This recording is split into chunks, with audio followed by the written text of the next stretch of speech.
I fell for a get-rich-quick seminar scam, so I went all in and took down the operation from the inside. All right, folks, let me tell you about the time I took down a get-rich-quick guru who scammed half the town. This is the story of how I went from being broke and desperate to plotting one of the greatest financial revenges of all time. So, there I was, fresh out of college with a mountain of student debt and no job prospects in sight. I was living in my parents' basement, eating ramen noodles, and trying to figure out how to turn my fancy finance degree into actual money.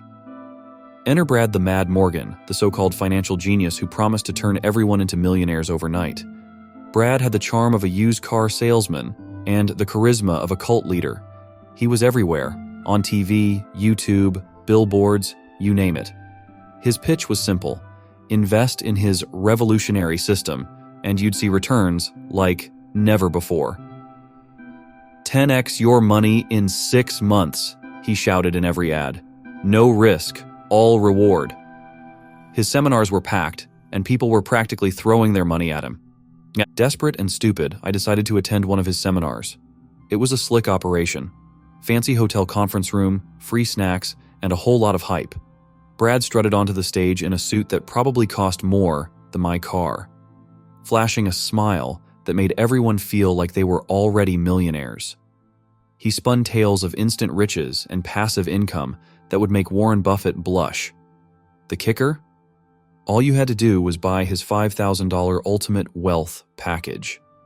Now, I didn't have $5,000, but Brad had a solution for that too. We accept credit cards, and trust me, you'll pay it off in no time. With the kind of naive optimism that only a broke 22-year-old can have, I maxed out my credit card and bought the package. Big surprise. It was a load of crap. The Ultimate Wealth package was a bunch of recycled advice, outdated stock tips, and a subscription to his newsletter, which was mostly ads for more of his products. I felt like the world's biggest idiot. But, as they say, every dark cloud has a silver lining. Mine came in the form of an accidental discovery. While drowning my sorrows in a pint of ice cream and scrolling through the financial documents, I stumbled upon something interesting. Hidden in the fine print of one of Brad's contracts was a clause about his investment firm, which, as it turned out, wasn't registered with the SEC. A little more digging revealed that Brad's firm was actually a shell company, funneling money into his personal accounts. I knew I had to do something. But what? I didn't have the money to sue him, and going to the authorities would take forever. So, I decided to get creative. It was time to take Brad down from the inside. Step 1. Infiltration. I signed up for another one of his seminars, this time posing as a potential investor looking to pour a hefty sum into his schemes. I crafted a fake identity, complete with a burner phone, a rented suit, and a backstory about inheriting a small fortune from a distant relative. Brad took the bait, hook, line, and sinker. He invited me to a private meeting to discuss exclusive investment opportunities. Step 2. Gather evidence. During our meetings, I secretly recorded every conversation.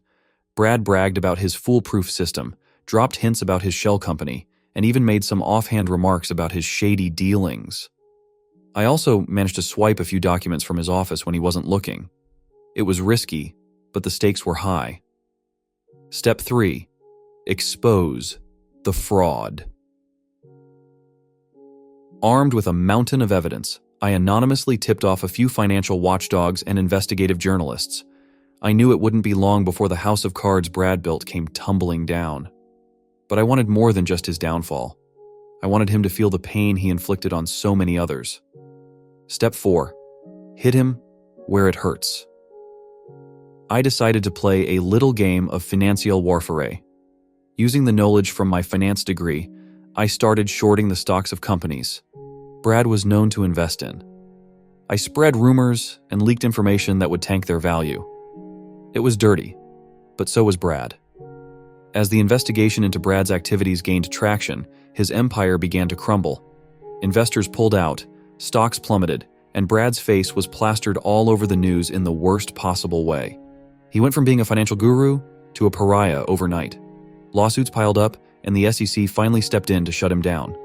But I wasn't done yet. I had one last trick up my sleeve. Remember that burner phone? I used it to create a fake social media profile, posing as an insider from Brav's company. I started leaking embarrassing and incriminating details about his personal life, his extravagant spending, his affairs, his gambling habit. It was petty, but oh so satisfying. In the end, Brad lost everything. His mansions, his cars, his reputation, all gone. He declared bankruptcy and disappeared from the public eye. As for me, I managed to claw my way out of debt by betting against Brad and his cronies. It wasn't a fortune, but it was enough to get me back on my feet. Time job as a professional wrestler. Update. A few months after Brad's empire collapsed, I started receiving mysterious packages and cryptic messages. It felt like I was in a spy movie, and it wasn't long before I realized that Brad had some very loyal and very pissed off followers. They blamed me for their financial ruin, and they were out for blood. My mailbox was stuffed with threats, and my phone buzzed nonstop with ominous texts. One night, while I was lying low at a friend's place, I got a call from an unknown number. Against my better judgment, I answered. "You're a dead man walking," a gravelly voice said before hanging up. That was the last straw. I decided it was time to disappear, at least until the heat died down. I packed a bag, cashed out what little money I had, and headed to a small town in the middle of nowhere. I rented a tiny cabin, ditched my phone, and went off the grid. For a while, it was peaceful. No threats, no stress. Just me, the woods, and my thoughts. But you know what they say about peace and quiet? It never lasts. One crisp morning, while I was sipping coffee on the porch, I noticed a black SUV creeping up the dirt road. My heart pounded as the vehicle pulled up to my cabin. 3 burly guys in suits stepped out, looking like they belonged in a gangster flick. I had no idea who they were, but I knew they weren't here to sell me cookies. "Mr. Thompson?" the lead guy asked, his voice as cold as ice. "Who's asking?" I replied, trying to keep my cool. "We need to have a chat," he said, motioning for me to follow them. I didn't have much of a choice. They led me to the SUV, and we drove off in silence. We arrived at a fancy lodge on the outskirts of town. Inside, I was greeted by a man who introduced himself as Mr. Blackwood, a high-ranking official from a private investment group. He explained that they had ties to Brad, and that my actions had cost them millions. "You're in deep, Mr. Thompson," Blackwood said, steepling his fingers. "But we believe in turning problems into opportunities." Apparently, they had been tracking Brad's activities for a while and were planning to take him down themselves. My meddling had messed up their plans, but they saw potential in my audacity and resourcefulness. They offered me a deal. Work for them, use my skills to expose and dismantle other fraudulent schemes, and they'd make my troubles disappear.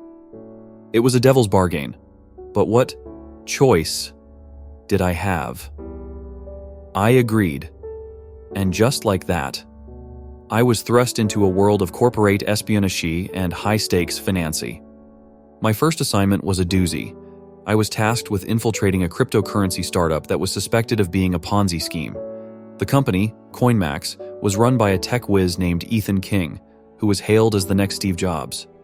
He promised astronomical returns and had already roped in thousands of investors. I had to play it smart. I created a new alias and posed as a tech investor looking to diversify my portfolio. I attended CoinMax's flashy launch events, mingled with Ethan's inner circle, and slowly gained their trust. It wasn't long before I was invited to their headquarters, a sleek, high-tech office in Silicon Valley. Inside, the place was buzzing with activity. Coders, marketers, and executives hustled around the clock, pushing the next big thing in crypto. But beneath the shiny surface, I sensed something was off. There were discrepancies in their financial reports, and Ethan's explanations were always vague. One night, while everyone was celebrating a new partnership deal, I snuck into Ethan's office and hacked into his computer. What I found was a treasure trove of incriminating evidence, fake transactions, laundered money, and a list of shell companies. It was worse than I thought. CoinMax wasn't just a Ponzi scheme, it was a full-blown criminal enterprise. I gathered as much data as I could, and sent it to Blackwood. The next day, I was summoned to an emergency meeting. Blackwood was pleased, but he had bad news. Ethan had caught wind of the investigation and was planning to flee the country. We had to act fast. With the help of Blackwood's connections, we orchestrated a sting operation. We tipped off the authorities and arranged for Ethan's arrest during a high-profile investor meeting. It was a risky move, but it paid off. Ethan was taken into custody, and CoinMax imploded.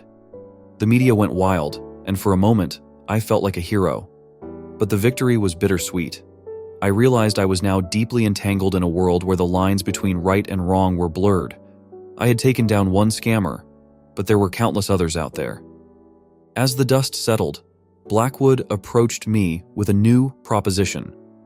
He wanted me to lead a covert team dedicated to exposing financial fraud worldwide. It was a tempting offer: steady income, excitement, and the chance to make a real difference. But it also meant diving deeper into a dangerous game. After much soul-searching, I accepted. I formed a small team of experts: hackers, forensic accountants, and former law enforcement officers. Together, we became a force to be reckoned with, uncovering scams, bringing down corrupt CEOs, and shining a light on the darkest corners of the financial world.